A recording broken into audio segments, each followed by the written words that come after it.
ओम नमो भगवते वासुदेवाय नमः। धर्म का वर्णन। हे भगवान, जो लोग संसार को जीतना चाहते हैं वे जिस प्रकार जगतपति भगवान विष्णु की उपासना करते हैं वे वर्णन कीजिए।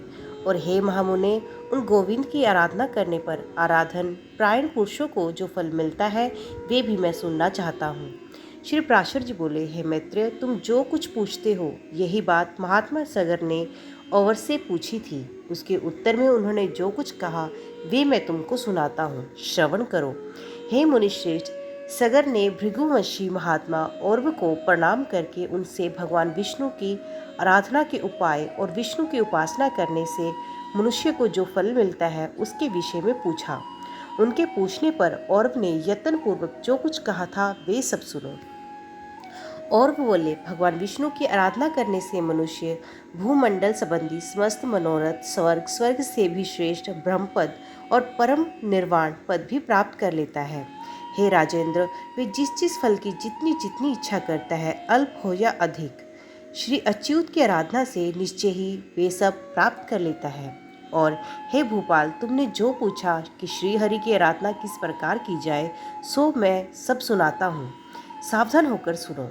जो पुरुष वर्णाश्रम धर्म का पालन करने वाला है वही परमा पुरुष विष्णु की आराधना कर सकता है। उनको संतुष्ट करने का कोई और मार्ग नहीं है। हे नृप, यज्ञों का यजन करने वाला पुरुष विष्णु ही यज्ञ का यजन करता है। जप करने वाला उन्हीं का जप करते हैं और दूसरे की हिंसा करने वाला उन्हीं की हिंसा करते हैं, क्योंकि भगवान हरि सर्वभूतमय है। अत सदाचार युक्त पुरुष अपने वर्ण के लिए विहित धर्म का आचरण करते हुए श्री जनार्दन जी की ही उपासना करते हैं। हे पृथ्वीपते, ब्राह्मण, क्षत्रिय, वैश्य और शूद्र अपने अपने धर्म का पालन करते हुए ही विष्णु की आराधना करते हैं, अन्य प्रकार से नहीं। जो पुरुष दूसरों की निंदा, चुगली अथवा मिथ्या भाषण नहीं करता तथा ऐसा वचन भी नहीं बोलता जिससे दूसरों को खेद हो, उससे निश्चय ही भगवान केशव प्रसन्न रहते हैं। हे राजन, जो पुरुष दूसरों की स्त्री, धन और हिंसा में रुचि नहीं करता उससे सर्वदा ही भगवान केशव संतुष्ट रहते हैं। हे नरेंद्र, जो मनुष्य किसी प्राणी अथवा अन्य देहधारियों को पीड़ित अथवा नष्ट नहीं करता उससे श्री केशव संतुष्ट रहते हैं।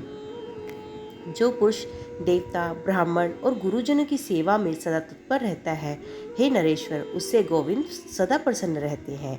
जो व्यक्ति स्वयं अपने और अपने पुत्रों के समान ही समस्त प्राणियों का विहित चिंतक होता है वे सुगमता से ही श्री हरि को प्रसन्न कर लेता है। हे नृप, जिसका चित्त राग आदि दोषों से दूषित नहीं है उस विशुद्ध चित्त पुरुष से भगवान विष्णु सदा संतुष्ट रहते हैं। हे नृपश्रेष्ठ, शास्त्रों में जो जो वर्णाश्रम धर्म कहे हैं उनका ही आचरण करके पुरुष विष्णु की आराधना कर सकता है और किसी प्रकार नहीं। सागर बोले, हे द्विश्रेष्ठ, अब मैं संपूर्ण वर्ण धर्म और आश्रम धर्मों का सुनना चाहता हूँ, कृपया करके वर्णन कीजिए।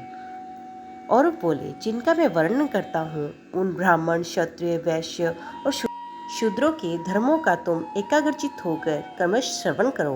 ब्राह्मण का कर्तव्य है कि दान दे, यज्ञ द्वारा देवताओं का यजन करे, स्वाध्यायशील हो, नया नित्य स्नान तर्पण करे और अगण्य ध्यान आदि कर्म करता रहे। ब्राह्मण को उचित है कि वृत्ति के लिए दूसरों से यज्ञ करावे, औरों को पढ़ावे और न्यायोपराजित शुद्ध धन में से न्यायकूल द्रव्य संग्रह करे।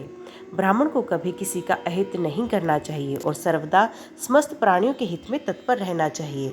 संपूर्ण प्राणियों में मैत्री रखना ही ब्राह्मण का परम धर्म है।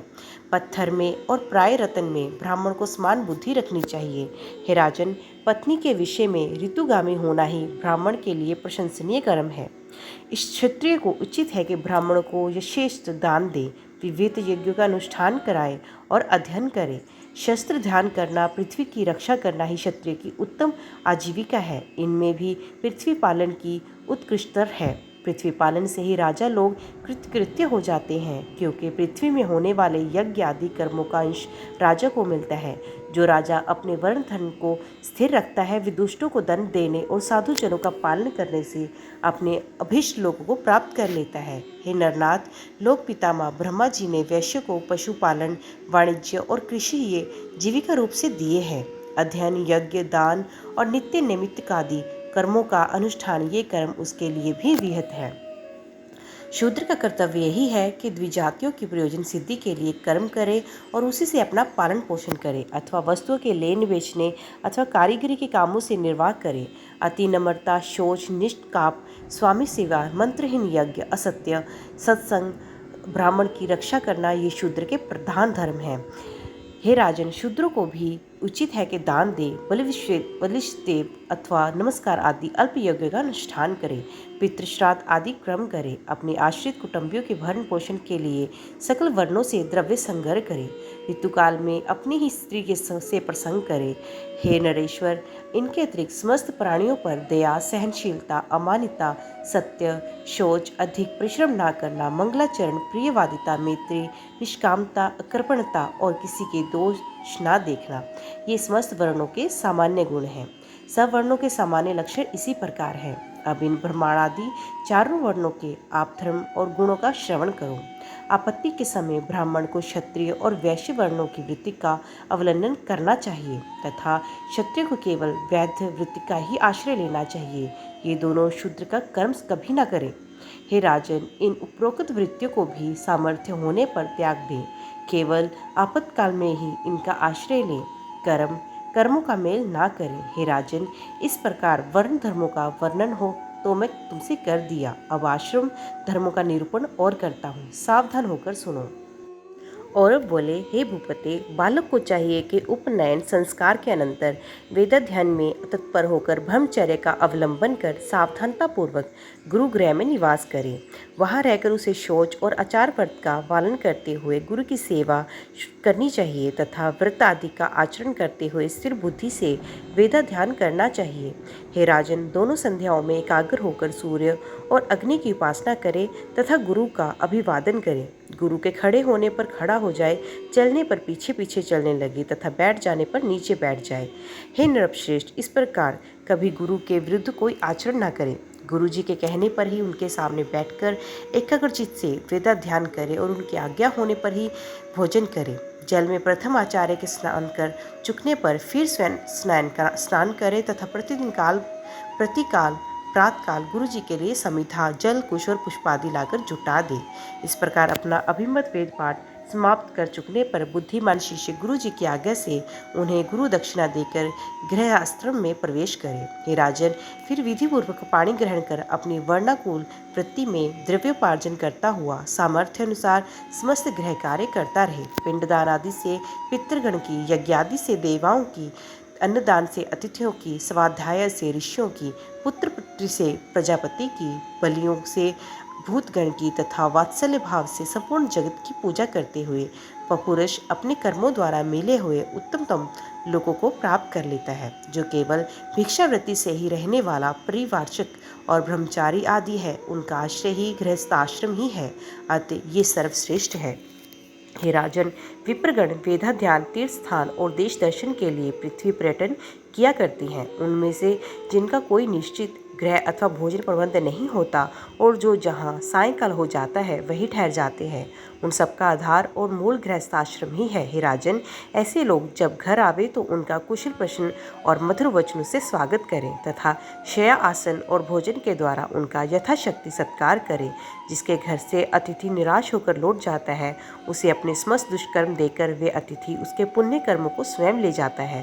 गृहस्थ के लिए अतिथि के प्रति अपमान, अहंकार और दंभ का आचरण करना, उसे देकर पछताना, उस पर प्रहार करना अथवा उससे कटु भाषण करना उचित नहीं है। इस प्रकार जो गृहस्थ अपने धर्म का पूर्णता पालन करता है, वे समस्त बंधनों से मुक्त होकर अति उत्तम लोगों को प्राप्त कर लेता है। हे राजन, इस प्रकार गृहस्थोचित कार्य करते करते जिसकी अवस्था ढल गई हो, उस गृहस्थ को उचित है कि स्त्री को पुत्रों के प्रति सोम कर अथवा अपने साथ लेकर वन को चला जाए। वहाँ पत्र, मूल, मल, फूल फल आदि का आहार करता हुआ लोभ, दाढ़ी मूछ और जटाओं का धारण कर पृथ्वी पर शयन करे और मनुवृत्ति का अवलंबन कर सब प्रकार अतिथि की सेवा करे। उसे चरम, काश और कुशाओं से अपना बिछोड़ा तथा ओढ़ने का वस्त्र बनाना ही चाहिए। हे नरेश्वर, उस मुनि के लिए त्रिकाल स्नान का विधान है। इसी प्रकार देव पूजन, होम, सब अतिथियों का सत्कार, भिक्षा भी उसके विहित कर्म है। हे राजेंद्र, वन्य तेल आदि को शरीर में मलना और शीतोष्ण का सहन करते हुए तपस्या में लगे रहना उसके प्रशस्त कर्म है। जो वानप्रस्थ मुनि इन नियम नित्य कर्मों का आचरण करता है, ये अपने समस्त दोषों को अग्नि के समान भस्म कर देता है और नित्य लोकों का प्राप्त कर लेता है। हे नृप, पंडितगण जिस चतुर्थ आश्रम को भिक्षु आश्रम कहते हैं, अब मैं उसके स्वरूप का वर्णन करता हूँ, सावधान होकर सुनो। हे नरेंद्र, तृतीय आश्रम के अनंतर पुत्र, द्रव्य और स्त्री आदि के स्नेह को सर्वथा त्याग कर तथा मात्सर्य को छोड़कर चतुर्थ आश्रम में प्रवेश करें। हे पृथ्वीपते, भिक्षु को उचित है कि अर्थ, धर्म और कामरूप समस्त कर्मों को छोड़ दे, शत्रु मित्र आदि में समान भाव रखे और सभी जीवों को सहृदय हो, निरंतर समाहित रहकर जराजूझ, अंडज और स्वदेश आदि समस्त जीवों से मन, वाणी अथवा कर्म द्वारा कभी द्रोह न करे तथा सब प्रकार की आसक्तियों को त्याग दे। ग्राम में 1 रात और पुर में 5 रात्रि तक रहे तथा इतने दिन भी तो इस प्रकार रहे जिससे किसी से प्रेम अथवा द्वेष ना हो। जिस समय घरों में अग्नि शांत हो जाए और लोग भोजन कर चुके, उस समय प्राण रक्षा के लिए उत्तम वर्णों में भिक्षा के लिए जाए।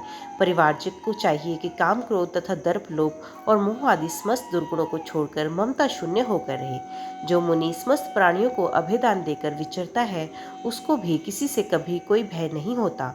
जो ब्राह्मण चतुर्थ आश्रम में अपने शरीर में स्थित प्राण सहित जठराग्नि के उद्देश्य से अपने मुख में भिक्षान्न रूप भविष्य हवन करता है, वे ऐसा अग्निहोत्र करके अग्निहोत्रियों के लोकों को प्राप्त हो जाता है। जो ब्राह्मण बुद्धि योगी से युक्त होकर यथाविधि आचरण करता हुआ उस मोक्षाश्रम का पवित्रता और सूक्ष्म सुखपूर्वक आचरण करता है, वे निर्बंधन अग्नि के समान शांत होता है और अंत में ब्रह्मलोक को प्राप्त होता है। ओम नमो भगवते वासुदेवाय नमः। तो दोस्तों, आज की वीडियो में बस इतना ही। उम्मीद करती हूँ वीडियो आपको पसंद आई होगी। वीडियो पसंद आई हो तो वीडियो को लाइक और चैनल को सब्सक्राइब ज़रूर कीजिएगा। तो मिलते हैं अगले अध्याय के साथ। तब तक के लिए देखते व सुनते रहिए। जय माँ कंजक, जय माता दी।